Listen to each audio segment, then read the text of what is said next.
Gente, boa tarde, então. Gente, enquanto a gente vai organizando aqui, eu sou Monique, para quem não me conhece, e o motivo desse encontro de hoje foi a preocupação que a coordenação estava tendo em relação ao trabalho final, né, dessa turma. Né? Havia sido, num primeiro momento, apresentado as duas possibilidades. Uma possibilidade de fazer um projeto, né? Um projeto que seria um projeto de intervenção artística, um projeto que depois poderia, potencialmente, concorrer a algum tipo de edital. Né? Era esse uma das possibilidades. E a outra possibilidade era o que, em um certo momento, estava sendo chamado de dissertação, que seria a ideia de um projeto de pesquisa. Bom, a gente discutiu um pouco isso na lista e a gente pensou o seguinte: a questão do edital e pensar que esse seria uma das características da Universidade das Quebradas, exatamente propiciar ferramentas aí para que os quebradeiros, que já são reconhecidos pelas suas produções artísticas, pelo seu trabalho, né, na periferia, que eles pudessem também. Essa era uma reclamação histórica de que, muitas vezes, esses mesmos profissionais tinham dificuldade na hora de concorrer a editais e tudo. Então, essa é uma das tarefas que a Universidade das Quebradas sempre abraçou. Em relação ao outro, né, ao outro produto, vamos chamar assim, que estava sendo chamado de dissertação, a gente começou a discutir um pouco isso, se fazia sentido fazer um projeto acadêmico de pesquisa, né? Porque alguns manifestaram interesse em depois fazer uma pós-graduação, poderia ser isso, né? Mas a gente também avaliou que, na verdade, as seleções hoje em dia de programas, elas chamam de pré-projeto porque ele vai ser muito modificado mesmo. Ele, mesmo sendo aprovado, o aluno sabe disso, vai depender muito das disponibilidade dos orientadores, dos projetos, dos programas. Então, na verdade, esse pré-projeto vai ser mexido à beça, que talvez não valesse a pena a gente ficar tendo como produto final algo que já seria tão provisório. Então, uma outra ideia que surgiu, e aí eu acho que vem um pouco ao encontro do que foi sendo falado aqui em relação à escrita, que era ter como opção, para quem não quisesse concorrer a fazer um material para concorrer a edital, fosse fazer um artigo, né? Pensar na elaboração de um artigo, e esse artigo em parceria em coautoria com orientadores aqui. Nós, da coordenação, nos colocaríamos para fazer esse artigo em parceria. Né? Por que eu digo em parceria, em coautoria? Pensando até na publicação mesmo. Aí a gente já começou a viajar muito, né? Porque aí sonhar está liberado, né? Como a gente havia tido o aceno, bem no início dos nossos encontros aqui no MAR, pelo Paulo, do interesse do MAR ajudar na publicação de materiais das quebradas, a gente pensou que talvez esse outro produto pudesse ser, então, um artigo feito pelo quebradeiro, em parceria com um dos orientadores, e isso ser publicado. A gente tem uma publicação das quebradas do MAR, né, nessa versão. Né? Quer dizer, a questão da publicação é uma decorrência, vai depender do nosso empenho, vai depender de uma série de coisas, de financiamento, de qualidade, mas, enfim, seria uma das possibilidades. Então, pensando nisso, o que a gente achou que seria interessante? A gente falar um pouco desse projeto. Então, num primeiro momento, eu vou trazer algumas questões que são comuns tanto a quem fizer a opção pelo edital, pelo projeto para edital, quanto para quem pensar em ter como projeto a elaboração do artigo. Né? Então, são questões que são comuns a qualquer um dos grupos. A gente vai fazer num primeiro momento, e vocês vão ver aqui pelo material que eu trouxe, é uma coisa para ser bem dialogada mesmo, tá? Para tirar dúvidas e tudo. Bem geral, porque a ideia é algo que sirva para os dois grupos. E aí, num segundo momento, por isso que a gente estava preocupado com a hora, a gente se subdivide. O pessoal que estiver interessado, né, ou pelo menos no momento, que também pode ser que alguém mude de ideia, né? Tem tempo, né, Bea? Tem tempo hábil para a pessoa ainda mudar de ideia em relação ao produto.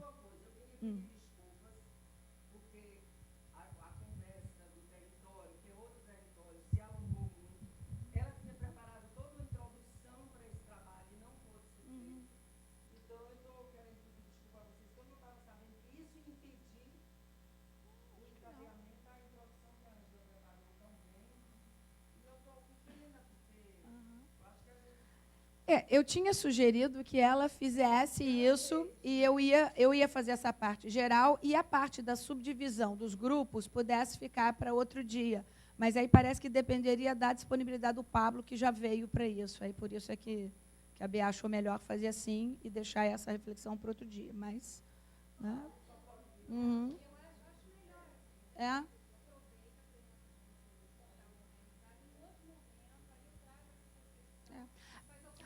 Talvez até a partir do que for pensado aqui, tenha elementos para pensar. Então tá, tudo bem.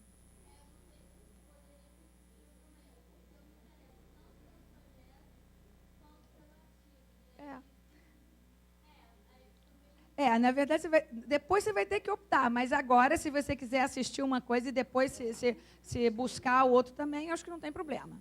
Tá? Bom, então, lembrando, isso aqui é como fazer um projeto para as quebradas, tá? Então, aqui tem algumas coisas que são... não fiz aqui uma exposição assim, que eu faria numa aula de metodologia da pesquisa. Não é isso, não. Tá? É como fazer um projeto para as quebradas. Então, uma coisa importante para a gente é a questão do tema. Seja para o edital, seja para o artigo, né? É o tema. A primeira coisa pode parecer muito óbvia. É preciso que o tema do projeto seja algo que mova o autor. Há um poeta que fala do que coça, né? E ele fala assim, aquilo que coça, aquilo que me coça, aquilo que me coça, aquilo que me incomoda, é o bom tema de projeto, né? A gente hoje vive um tempo muito pragmático na academia e que muitas vezes as pessoas vão fazer os seus projetos porque eles cabem nesse pedacinho do projeto maior do orientador, então eu faço esse pedacinho aqui, aproveito a empiria aqui, que é uma lógica muito mercadológica e muito produtivista, que pode ter alguns resultados interessantes em termos de número, mas eu acho que muitas vezes ela faz com que a pessoa enjoa do tema, a pessoa fica cansada do assunto, porque, na verdade, ele não nasceu do interesse dela mesmo. Né? Então, pode parecer óbvio, mas não é. Né? O melhor tema, a gente fica pensando, eu vou fazer esse tema porque tem mais material para me ajudar, ou porque é um tema que tá na mídia agora. Tudo isso é pouco importante. Né? Quer dizer, o importante mesmo é que seja um tema que seja relevante para você. Por que isso? Porque é sobre ele que você vai ter que se debruçar. É muito diferente o prazer que a gente tem de estar lendo, de estar buscando alguma coisa que realmente a gente goste de fazer, do que aquela pilha de coisas que a gente tem que ler ou que a gente tem que fazer para cumprir, para chegar perto daquele tema. Então, a primeira coisa é essa. O tema tem que ser importante para você, para o autor. Não tem que ser importante nem para mim, nem para quem vai corrigir, tem que ser importante para você. A segunda questão é que é preciso ter algum conhecimento prévio do assunto. Caso contrário, a chance de o projeto ser superficial é grande.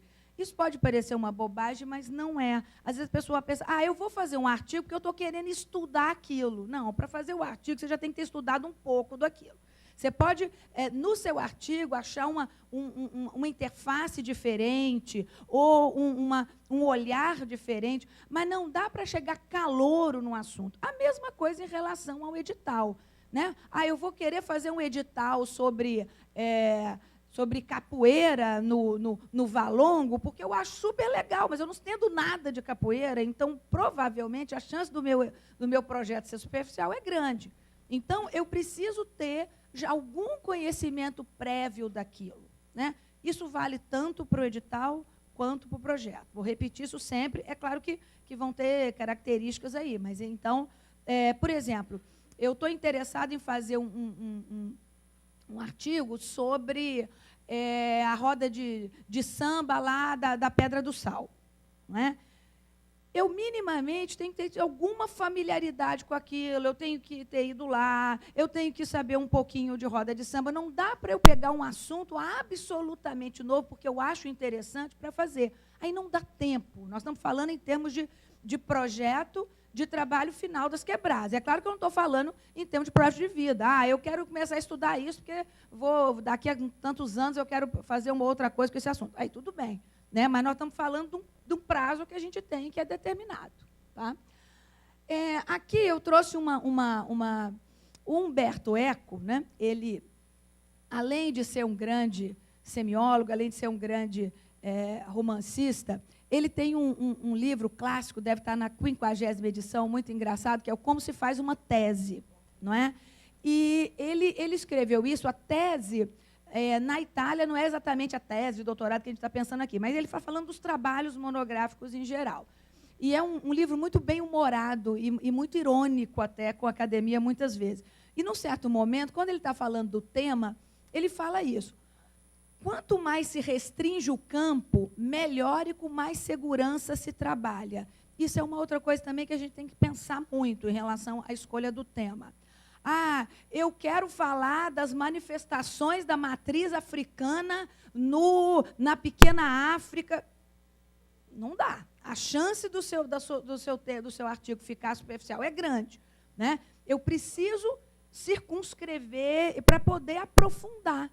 Porque senão não é um artigo, vai fazer uma enciclopédia, 3 volumes, não dá para fazer de trabalho final. Então, eu preciso circunscrever. Agora, é claro que esse processo não é tão simples assim, né? Porque também eu não posso também reduzir tanto até ficar irrelevante, né? Eu vou dar um exemplo disso.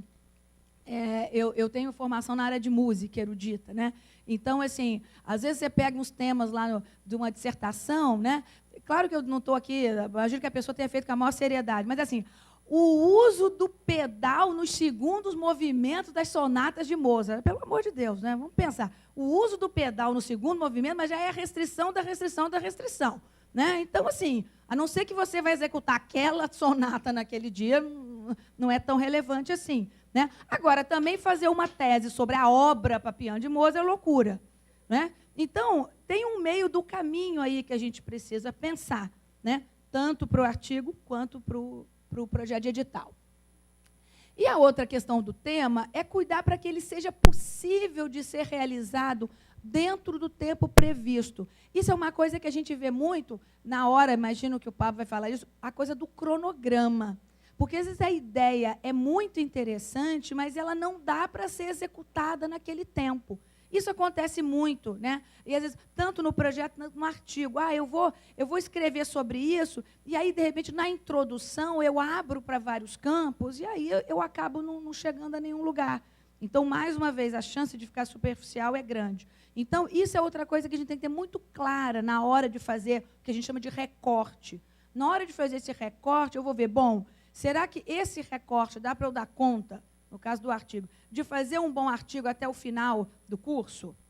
Então, será que ele vai deixar muita coisa em aberto? Né? Não estou querendo dizer que ninguém vai fazer uma coisa definitiva e pronta, né? Mas a ideia de que, minimamente, é aquele artigo que você lê e que você sente que você produz crescimento no seu leitor, de alguma maneira. Né? Estou usando aqui muito o conceito adorniano de experiência. Para Adorno, experiência é aquilo que modifica a pessoa que está, né, ou lendo ou fruindo aquela produção. Né? O fato, às vezes, de deixar coisas em aberto é ótimo. Um artigo que deixa pontas para que, quem sabe, depois você queira desenvolver isso num outro artigo ou numa outra pesquisa. Mas, minimamente, um sentido de terminalidade ele é preciso. Para o edital, mais ainda, né? Porque para o edital, se você ganha um edital, você vai precisar depois prestar contas. E aí, se você põe um projeto absolutamente megalômano, você não vai conseguir prestar conta daquilo. Aí vai parecer que você não cumpriu. Né? Oi? Ah, é?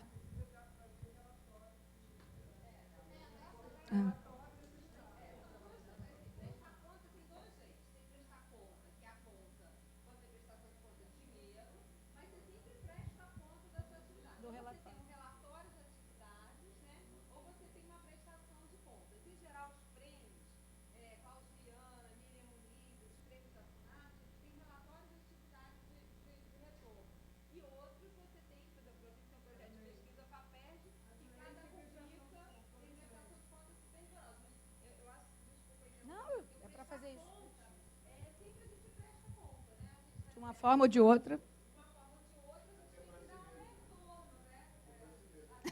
Essa talvez seja a mais importante. Uma outra coisa que é comum também a todos os projetos é a questão da justificativa. Né? tanto na hora que você vai fazer o seu material lá para o edital, ou na hora que você está pensando em elaborar, né, seja um projeto de pesquisa, seja um projeto de artigo. Eu costumo dizer, é a hora que você está vendendo o seu peixe. Se você não souber fazer isso bem, né, a chance ou do seu leitor parar, achar que isso não é interessante, que não vai perder tempo lendo o seu artigo, ou se aquele cara lá que vai avaliar também achar que não vale a pena. Então, essa é um momento importante. Eu digo, é um momento chave. É a hora de convencer o seu leitor a continuar a leitura. Então, uma boa justificativa costuma ser 50% do acerto, né? Quando a gente está, por exemplo, fazendo seleção de projeto em pós-graduação, uma boa justificativa é metade do caminho andado. Porque, às vezes, a metodologia não está clara, mas a gente sabe, não, mas com o tempo, né, no próprio processo, o candidato vai melhorar sim. Às vezes, o referencial teórico, ainda você pode sugerir alguma coisa. Tudo isso a gente acaba relevando. Mas uma justificativa ruim, geralmente, define a aceitação ou não, né? Porque se a pessoa não conseguiu te convencer que aquilo é importante, não vai convencer mais ninguém, nem outro leitor. Então, é uma hora importante, não é? Na justificativa, devem aparecer os argumentos que mostram que o seu projeto é relevante. Agora, que mostram para quem? Para o outro, né? Porque a gente é muito ensimesmado, né? Ainda mais artista, então é mais ainda do que a média das pessoas. E a gente sempre acha que aquilo que a gente está fazendo é o ó do borogodó, né? Mas, às vezes, aquela pessoa que está tomando conta da grana precisa ser convencida disso, né? Às vezes, aquela pessoa que vai publicar também precisa ser convencida disso, né? Coisas que parecem muito óbvias para a gente e, às vezes, não é para o leitor, né? Então, esse tipo de relevância, ela pode estar de diferentes dimensões. Eu coloquei ali a relevância, por exemplo, social, uma relevância acadêmica, uma relevância pessoal. Vou dar uns exemplos disso, né? Vou pegar um exemplo. Uma vez eu estava trabalhando isso numa turma e tinha uma aluna que ela era de Angra dos Reis e o assunto dela era o tema dela era a questão do lixo, como é que a questão do lixo era tratada nos livros didáticos, né? E ela estava com dificuldade de colocar essa relevância, né? E aí a gente começou a pensar nessas dimensões. Então, a primeira dimensão, o social. Discutir a questão da educação em relação ao lixo tem uma relevância social? Aí a gente falou, tem, né? Quer dizer, a questão do lixo é um problemão para a sociedade hoje em dia, não é? A destinação do lixo, a questão da reciclagem, a questão da acomodação. Ela que vem do município turístico, né, que vive do turismo, a coisa do lixo, a questão do lixo em relação às enchentes, inundações, quer dizer, há uma relevância social aí que ela precisava colocar no projeto, né? Há uma relevância acadêmica, aí ela começou a pensar, bom, esse tema já foi muito pesquisado, então ela foi lá procurar nos bancos de dados e percebeu, sobre lixo tem muita coisa. Agora, lixo no livro didático tinha menos, ou pelo menos com o enfoque que ela queria. Então, havia uma relevância acadêmica, era um tema que não estava sendo devidamente pesquisado, né? Havia alguma relevância pessoal, né? Havia. Ela era moradora, nascida em Angra dos Reis, ela tinha vivido de perto a questão das tragédias, de desabamento, a questão de como é que a situação do lixo, como é que isso pode se tornar um fator que agrave a questões das tragédias naturais, entre aspas. Enfim, ela foi percebendo que ela poderia argumentar, colocar na justificativa várias dessas tipos de argumentos que mostravam a relevância, né? Pode acontecer que você tenha um projeto que até já foi bem estudado, então não é uma relevância acadêmica, mas tem uma relevância social, porque isso precisa estar sempre sendo retomado, por exemplo, é uma forma de você, né, deixar isso mais evidente. Então, é importante a gente mostrar isso, né? Evidenciar. Como é que a gente evidencia essas relevâncias? É trazendo dados mesmo, né? Você traz dados. Muitas vezes, uma coisa que é interessante nessa justificativa, você trazer até dados oficiais, né? Para mostrar que não é só a sua impressão, né? Por exemplo, você Você vai fazer um artigo sobre a dificuldade que o aluno tem quando ele entra no Fundamental 2 e tem vários professores, por exemplo, estou dando um exemplo aqui, né? De repente, você trazer um dado do INEP que mostra que há uma evasão grande na antiga quinta série, na entrada da quinta série. Você está mostrando que tem um dado oficial que mostra que há um problema ali. Então, o seu artigo, com toda a humildade possível, ele tenta contribuir para a superação desse problema, né? Então, oi? Não é?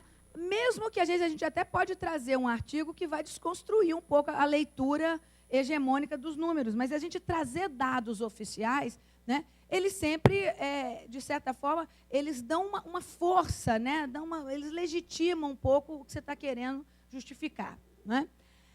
Em relação também, uma coisa que aparece muito frequentemente, às vezes, quando a gente está fazendo um projeto, aparece na justificativa, na introdução, às vezes na introdução do artigo aparece, é a nossa motivação pessoal para enfrentar aquele assunto, né? Que é a trajetória pessoal. Isso, hoje em dia, houve um momento, né? Fazer um link aí com a aula passada do Charles, né?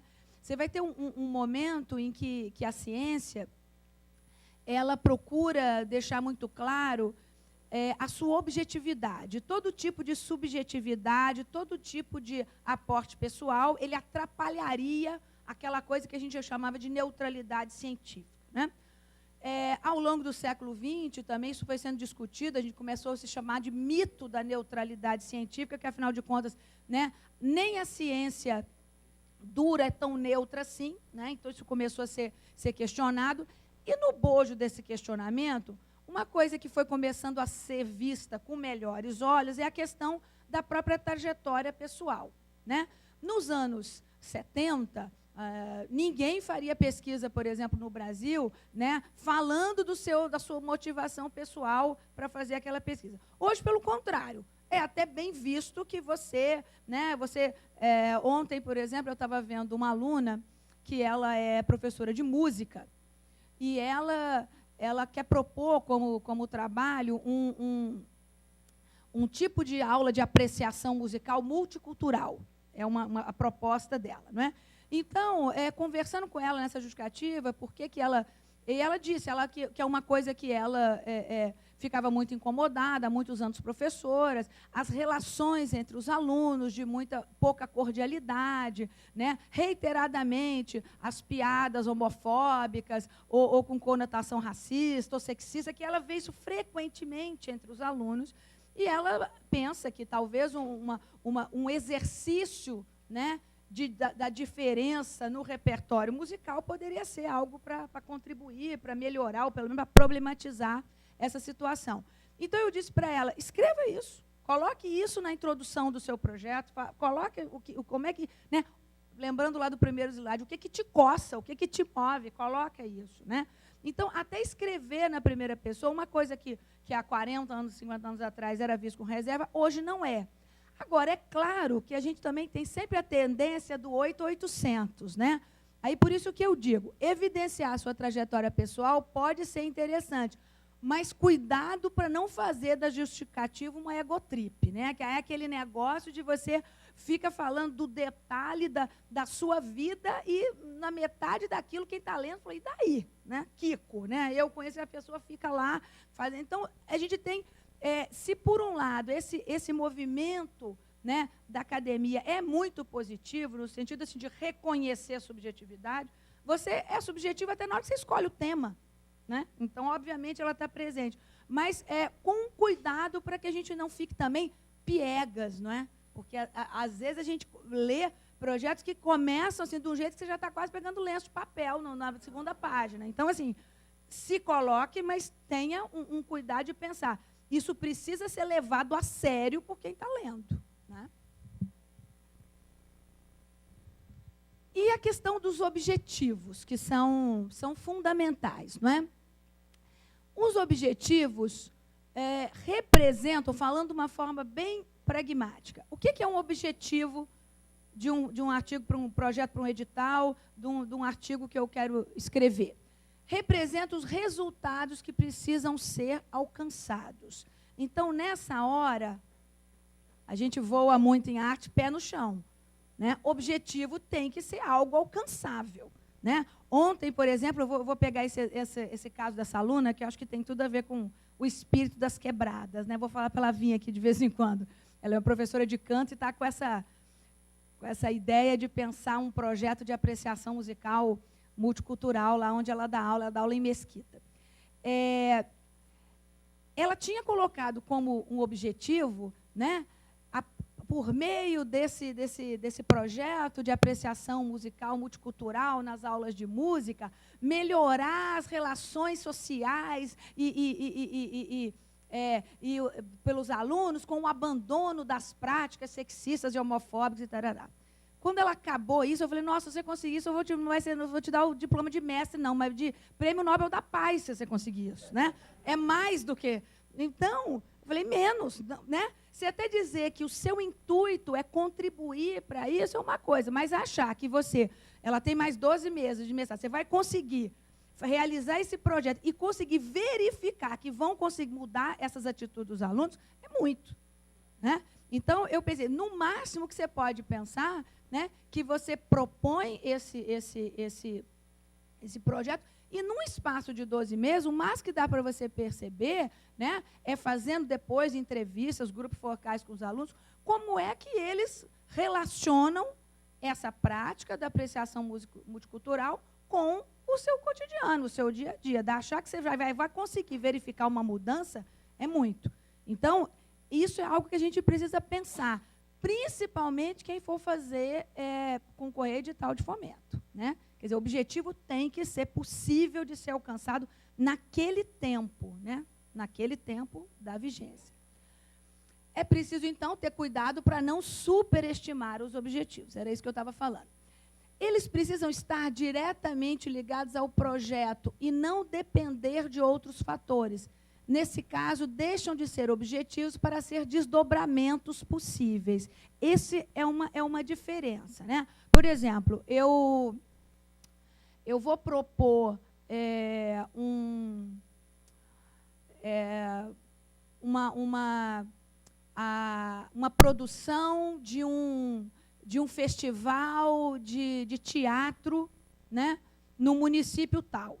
Né? Então, eu posso ter como objetivo incrementar os grupos teatrais existentes, né, oferecer oportunidade de apresentação desses trabalhos. Eu posso colocar como objetivo ampliar o repertório, né, estético-cultural dos habitantes daquele bairro. Posso colocar. Agora, eu não posso colocar assim, que o meu objetivo é diminuir as taxas de violência na região.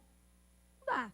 Né? Eu posso até pensar que isso pode até ter um desdobramento, que uma vez ocupando aquele espaço, que era um espaço em que havia muita violência, e, de repente, esse espaço sendo utilizado pela comunidade, ele passa a efetivamente ter uma própria outra dinâmica social. Mas isso é um desdobramento. Eu não posso dizer que esse é o meu objetivo, porque se eu falo que esse é o meu objetivo, eu não alcanço.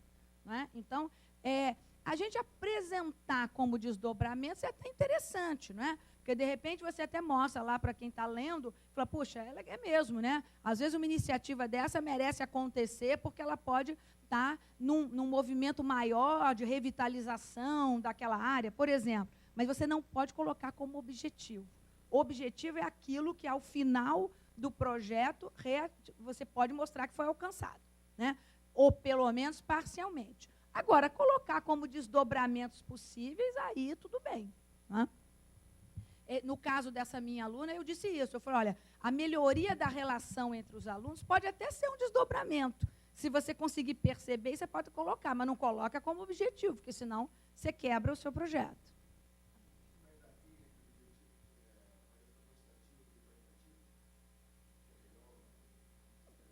Não, eu não vou dizer que seria uma questão de qualitativa, não. Eu estou só querendo dizer que, assim, muitas vezes, na hora de avaliar um projeto, uma coisa que entra muito em conta é isso. se aqueles objetivos são exequíveis naquele tempo, né? Então, se você acha que tem uma coisa que é importante, mas que você não vai conseguir mensurar se naquele tempo vai funcionar, você coloca como um desdobramento possível e não coloca como um objetivo, né?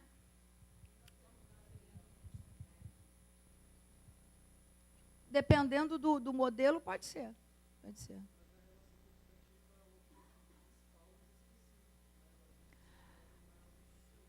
Isso pode acontecer, né? Por exemplo, você tem um objetivo geral e tem uns específicos que, em geral, são decorrentes daquele primeiro. A gente tem que ter um cuidado de fazer essa relação, né? De repente, a gente coloca um objetivo geral e, de repente, coloca um objetivo específico que não está dentro do outro, aí isso é complicado, né?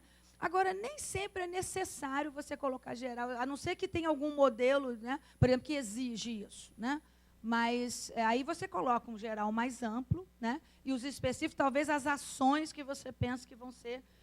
Aí tem uma relação grande, por exemplo, de estratégias ou de metodologia com o objetivo, porque tem que ter uma relação, né, muito, muito grande com eles. O que eu estou só dizendo é cuidado para não colocar aquilo que você imagina que seria desejável acontecer, não colocar como objetivo, né? Bom, aí, lembra que eu estou falando das coisas que são comuns a uma coisa e outra, né? Que é o tema, a justificativa e os objetivos. Não vou entrar em questão de metodologia, porque aí seria diferente quando for para edital, né? Aí esse detalhamento fica no momento da divisão. A questão da redação acadêmica, eu vou só pincelar isso, porque a gente tem aqui gente muito mais gabaritada do que eu para falar disso, né? Sandra, Numa, mas a gente vai dar uma pitada em algo que é muito... quando eu comecei a participar das quebradas no ano passado, que foi algo que me interessou muito, quando eu vi Elô falando sobre isso, né?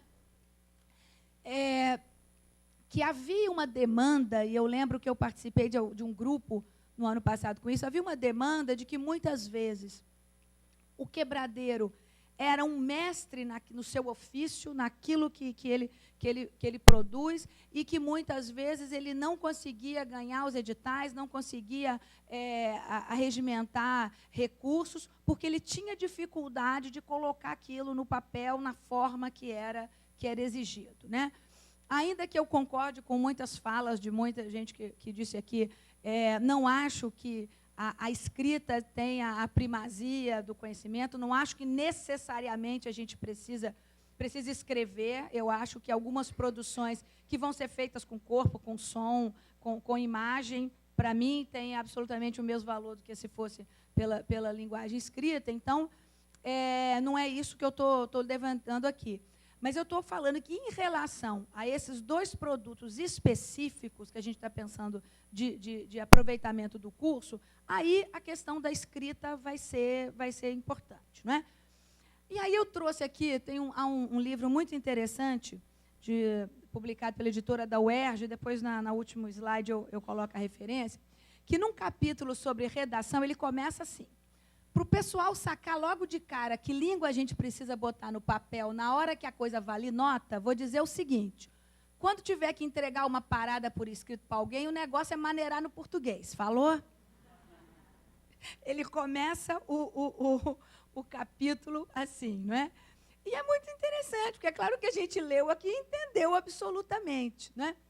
Mas há uma questão que talvez pouca gente lembra disso, que a exigência de um certo padrão na escrita não tem só a ver com os rigores e com os estilos, né, científicos. Tem uma coisa que é importante a gente pensar, que é a questão da permanência, né?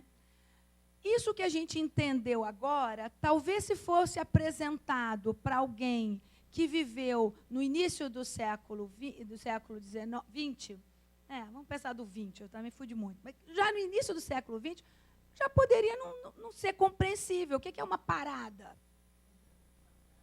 Né? Sacar, não é?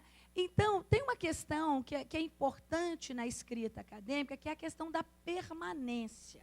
né? É claro que a gente quisesse falar que tem uma série de problemas, tem uma série de clichês, tem uma série de questões que são absolutamente discutíveis na escrita acadêmica, mas esse é um dado, é a questão da permanência, né? É legal que se essa produção que a gente fizer aqui, em 2014, saiu uma publicação das quebradas da turma de 2013, que daqui a 50 anos alguém possa ler e entender, e pensar assim, olha o que as pessoas faziam em 2013, né, na Universidade das Quebradas.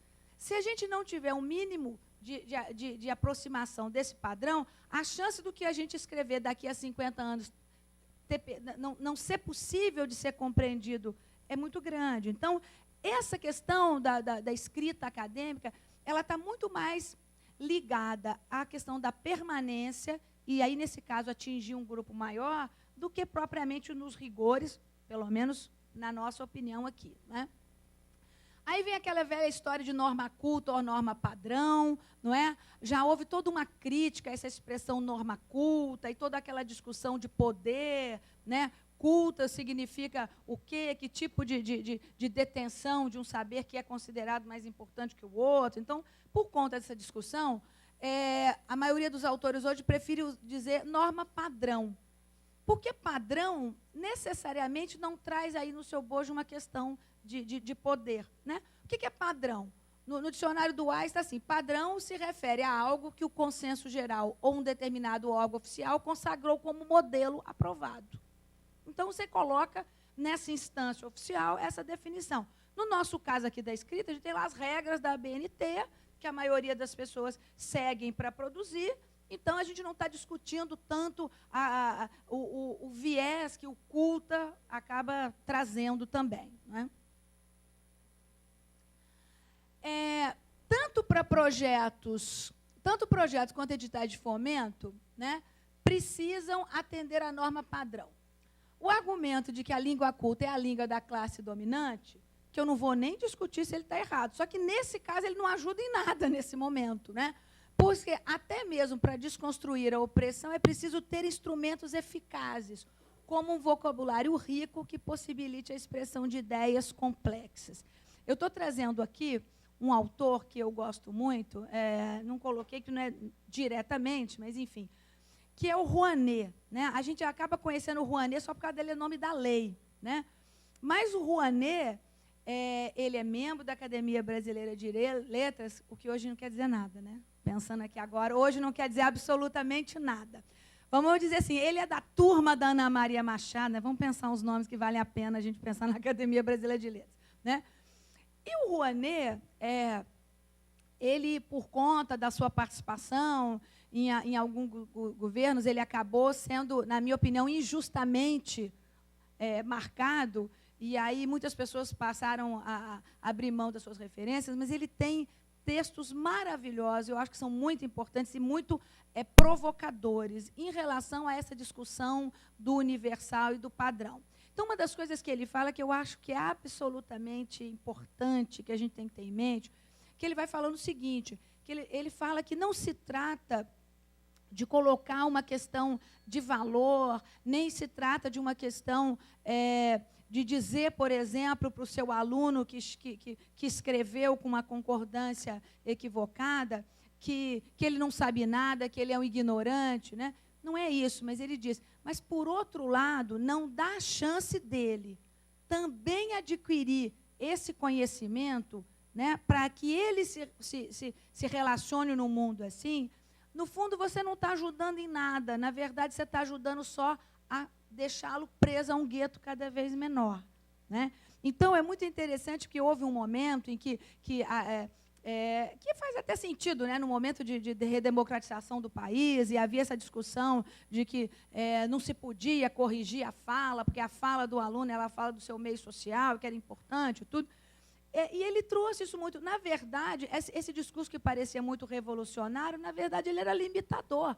Revolucionário é dar chance para essa pessoa também poder alcançar algo além do seu universo. É claro que a sua fala no seu meio social tem uma função social importante? Tem. É reconhecida, ele se comunica com seus pares assim, que ótimo. E não é para trocar, não é para substituir isso por outro padrão, mas é para oferecer esse também, né? E aí a gente acaba tendo que reconhecer, né? Na hora que a gente for fazer um artigo, se ele estiver fora da norma padrão, ele vai ser rejeitado. O que a gente vai fazer? Não adianta a gente, não, vou escrever do jeito que eu falo e vou fazer aqui uma profissão de fé e vou mandar. Tudo bem, se você se sentir bem com isso, fique feliz. Agora, o seu projeto não vai ser provavelmente aceito, né? Então, não, tem coisas que a gente tem que ser, eu acho que hábil o possível, não é? Para tentar encaminhar por esses meios, né? É claro que eu não estou dizendo aqui, por exemplo, que a gente teria que pegar uma produção. Eu estava levando, né, Mariana, outro dia a gente levou lá para a sala de aula, lá na Faculdade de Educação, um material do Marechal, né, que é patrono aqui da universidade, né, das Quebradas. Excelente, maravilhoso. É claro que não faz nenhum sentido pensar que eu vou fazer uma correção ortográfica naquilo ali. Quem fizesse isso tem que morrer, porque é uma bobagem sem fim pensar numa coisa dessa, não é? Agora, uma coisa é a produção dele, que eu acho que é forte exatamente porque ele canta do jeito que ele fala, né? E aquela coisa que ele tem uma relação quase que direta de pensamento com voz e canto, né? Que é impressionante. Aqui na abertura das Quebradas, ele mostrou, né, ele improvisava com quem estava sentado aqui. A gente viu isso claramente. Não se trata disso. Agora, se o Marechal tivesse que concorrer a um projeto de fomento ao artigo, provavelmente ele teria que, num trabalho de parceria, não para retirar o que ele tem de mais vivo e de pessoal, não é isso, mas é no sentido de ter um mínimo de forma de ser mais adequado àquelas exigências que, enfim, estão postas, né? Então, assim, o que eu estou dizendo isso, principalmente para quem vai escrever o artigo, não quer dizer que ele vai abrir mão, por exemplo, das suas iniciativas, não é? Vou trazer um outro exemplo, eu estou uma outra orientanda minha, que é da área de música, e gente de música, em geral, tem mais dificuldade de obedecer a esse padrão. Então, ela lá na justificativa, ela não queria escrever justificativa, e ela queria colocar assim, ei, professor, você errou. Ela queria botar esse título, porque é uma situação que aconteceu, não é? E aí ela falou para mim, eu queria colocar assim. Eu olhei e falei, para mim estava tão bem esclarecido que aquilo era a justificativa dela, e ela parte dessa frase de uma aluna, ela é professora de percussão de bloco. E aí ela ficou muito feliz quando uma aluna percebeu que ela errou, que ela achou que mostrou que a aprendizagem estava acontecendo. E ela queria partir do ei, você errou. Eu falei, pode pôr. Né? Então, assim, tem espaço para ter autoria. Não é? Ficou claro ali que era uma introdução do projeto. Então, não estou dizendo que com isso a gente vai cercear tanto que no final todo mundo faz um texto igual. Não é isso. Eu acho que assim, cabe, né? Cabe a você manter a sua marca pessoal, mas dentro desse padrão, né? Olhei para ali para a BA, lembrei da aula da civilização clássica, nada como a temperança, né? Já diziam os gregos, né? Então, assim, eu preciso ter esse jogo de cintura, né? Então, é isso aí. Seguir a norma padrão não significa deixar de lado as marcas e expressões pessoais, pois esse é o desafio. Escrever dentro da norma, mas com personalidade, né? Quer dizer, esse é o grande desafio, tanto para o projeto quanto para o artigo, né? Com o artigo parece que fica até mais óbvio, mas para o projeto também, porque também, às vezes, um projeto muito quadradinho, ele vai na pilha daqueles que não chamaram atenção. Às vezes, quando a gente está num lugar que a gente tem que avaliar muito, né, Silvia já deve ter vivido isso, né? Aí, geralmente, exatamente, a gente põe aqueles que a gente gostou, muitas vezes estão horríveis, e a pilha do meio, que é aquele que nem é muito bom, fica desse tamanho, né? E, às vezes, a gente corre esse risco. Então, às vezes, ousar um pouquinho faz a gente ir para a pilha dos que chamaram a atenção, que a gente quer ler de novo. É importante também isso, né? Agora, a questão é dosar, não é? Bom, aí aqui, deve. Uma coisa que hoje está sendo super criticada nos projetos culturais, que é o seguinte, todos esses editais, eles estão funcionando nesse modelo acadêmico, né? Se a gente abre os editais têm todos objetivo, justificativa, né? Então, assim, esse jeito acadêmico de pensar projeto, hoje no Brasil, é o jeito dos projetos culturais, né? Ano passado, Sandra, eu passei o manual da Petrobras, né? Lembro lá dos editais da Petrobras. Eles são todos colocados assim. E alguns hoje ainda tem assim, você faz esses editais direto no campo, né? no site, com número de toques. Então, você tem que ser assim super objetivo. Né? E se você não souber direitinho, porque as pessoas falam assim, mas o objetivo tem só... não, a justificativa tem 3.000 toques. E o objetivo eu só posso botar 550. Né? Por quê? Porque você tem que saber exatamente o que é uma coisa e o que é outra. Então, só para mostrar que, quando a Monique está fazendo essa ponte entre o que é escrita acadêmica, você mas por que acadêmica? Porque os editais, e até eu vou pensar, Bel, vou te passar depois um texto da Helena Katz, que é crítica de dança lá do Estado de São Paulo, que ela escreveu sobre isso, assim, um pouco crítica, dizendo assim, que o modelo da academia hoje é o modelo de todos os projetos culturais e sociais, socioculturais também. Né? Quer dizer, e quando a gente traz isso, não é nem no sentido que a gente concorde com isso inteiramente, não, né? Não mas a questão é o que eu acho que é mais fácil a gente fazer. Por exemplo, eu acho que seria melhor ouvido alguém que ganha um edital desse e faz a crítica, do que alguém que não conseguiu, porque às vezes, tá vendo, é porque ele não conseguiu, porque aí ele está reclamando, é perdedor, é choro de perdedor, aquela coisa. Então, eu acho assim, até a gente precisa saber usar esse instrumento até para fazer a crítica, né? O meu querido Adorno, ele vai falar que ele chama isso de crítica imanente, a crítica que a gente faz de dentro, né? Então, é meio aqui um pouco, eu sei que às vezes o que a gente está propondo é uma coisa difícil, né? Você saber até que ponto você faz esse jogo, até que ponto você mantém o seu interesse de colocar um dado diferente ou de dar uma característica, mas eu tenho que sempre pensar, por exemplo, se eu tenho 3.000 toques, se eu resolver falar muito, dar uma escrita, por exemplo, que eu faria numa poesia, então eu não vou falar no espaço da escola, eu vou falar nos entrelugares da escola, né? De repente tem mais a ver com o que eu escrevo, mas vai ultrapassar os 3.000. Então, eu vou ter que pensar, talvez eu vou deixar uma coisa mais objetiva aqui, mas em outro lugar eu vou poder fazer isso. É um exercício de negociação. Né?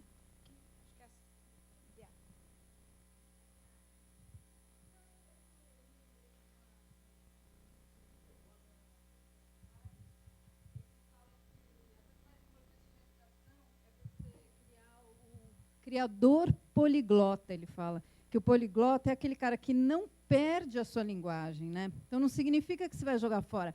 É super importante hoje manter as linguagens originais, né? Inclusive as linguagens que estão desaparecendo, as línguas e tal. Não é você jogar fora a língua do indígena e pôr no lugar uma linguagem acadêmica, né? É falar a sua língua e também essa outra acadêmica aí, quando for preciso, né? Usar uma outra língua. O Evanildo Bechara, ele fala isso numa gramática, né, que a gente tem que ser poliglota de português, né? Essa é a ideia de que a gente tem que saber encaminhar.